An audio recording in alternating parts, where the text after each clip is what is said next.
Have you ever tasted a warm slice of French toast, golden on the outside, soft on the inside, with syrup dripping down the sides? Just thinking about it makes me hungry.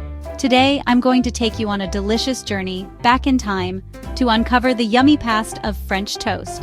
And along the way, I'll sprinkle in some cool vocabulary words, so stick with me. Let's start way back, like thousands of years ago. Even though we call it French toast, this breakfast superstar actually started in ancient Rome. That's right, Roman cooks would soak bread. That means they'd let it sit in a liquid, using a mix of milk and eggs. Then, they'd cook it over a fire. Soak is our first word. To soak means to let something sit in a liquid so it gets wet or full of flavor. Why did they do this? Well, back then, people didn't want to waste food, especially bread.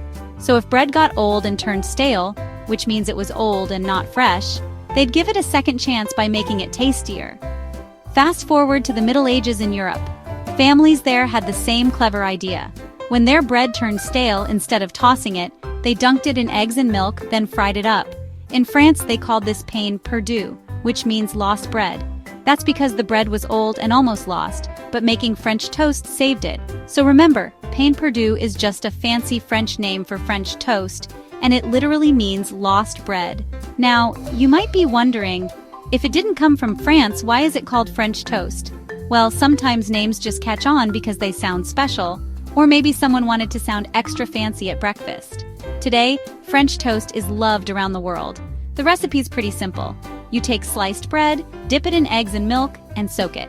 Some people add sugar, cinnamon, vanilla, or even a splash of orange juice for extra flavor.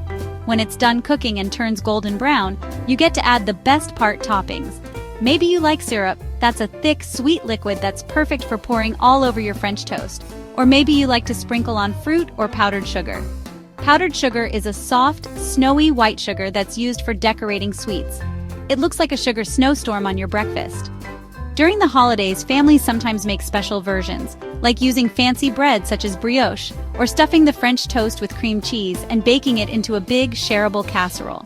However you make it, French toast brings people together. Let's review those tasty words. Stale, old and not fresh. Pain perdu, the French name for French toast meaning lost bread. Soak, to let something sit in a liquid. Syrup, a thick, sweet topping. Powdered sugar, soft, snowy sugar for decorating. So the next time you bite into French toast, remember, you're enjoying a breakfast with a history over 1,000 years old. Thanks for watching. Stay curious, stay creative, and keep cooking.